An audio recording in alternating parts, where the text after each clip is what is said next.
So guys, sa sideline muna tayo ngayon. Mag-gugupit muna tayo. Love you guys, sarap din pala na marunong mag-gupit.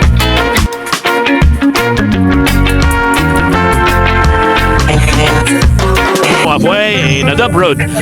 Tutuwing day of Pamenon, napakarami mga Indiano, mga Bangladesh ang aking ginugupisan. Tuwing day of, ayun, kumikita tayo. Pero sideline lang yun. So sabi nga guys, mas maganda na yung marami tayong nalalaman. Marami tayong pwedeng pagkakitaan. Eto naman, kapatid kinato dati pinagpa-practice ang gubalam ng gupit. No, maliliit parami. So ako pa nagbabayad sa kanya dati para lang magpagupit siya sa akin. Yun na ako dati guys dahil gusto kong matutong maggupit. Minsan, nag-aaway pa kami dahil hindi pa uso noon yung razor. Talagang gunting lang. Minsan bako-bako. Ang kinauwian ng gupit ko sa kanya ay kalbo. Kapag hindi niya nagustuhan, ayun, nagsusuntuan na kami. Sa ibang mga bata pa noon, naalala ko, binabayaran ko talaga sila para magpagupit sa amin dahil gusto ko matuto. At sa awa ng Diyos, ayun, kahit pa paano natuto rin tayo maggupit. Ngayon, nakakatipid na rin ako. Bumili ako ng sarili kong razor para kapag mahaba na yung buko, ako na lang din yung nagugupit. Away, magkano rin ang pagupit na ngayon? 70, 80. So malaking tipid guys kapag marunong kang maggupit. Salamat sa Panginoon dahil marami tayong nalalaman. Basta pagkakitaan, pwede nating subukan. Kahit malilit lang yan, basta sa malinis na paraan. Dati gusto ko magkaroon ng sariling barbershop dahil maganda rin ang kitaan sa barbershop. Pero iba ang naging takbo ng buhay natin. Nung natuto naman akong magmekaniko, gusto ko magkaroon ng sariling motor shop dahil maganda rin ang kitaan.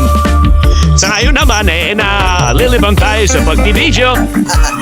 Basta kahit saang pwedeng pagkakitaan, doon tayo guys. Basta sa malinis na paraan. Kahit maliliit lang ang kita, basta sa malinis na paraan. Hindi man tayo katulad ng iba na malalakas kumita, pero hindi magandang paraan yung kanilang pinagkakitaan. So wala rin. Hindi ko naman nila lahat guys. Meron din naman talagang madidiskarte at matatalino na kumikita ng malaki at sa magandang paraan. So salamat sa ating Panginoon dahil patuloy na tayong binibigyan ng lakas sa araw-araw na paghahanap buhay natin. Sa Kanya nang gagaling ang ating lakas.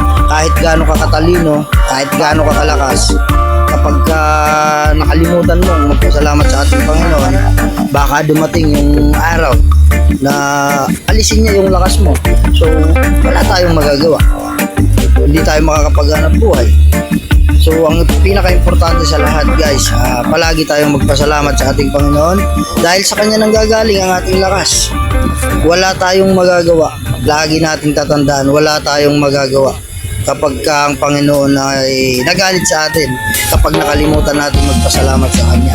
Hindi po pwede na porque kumikita tayo ng malakas, kinakalimutan na natin ang ating Panginoon.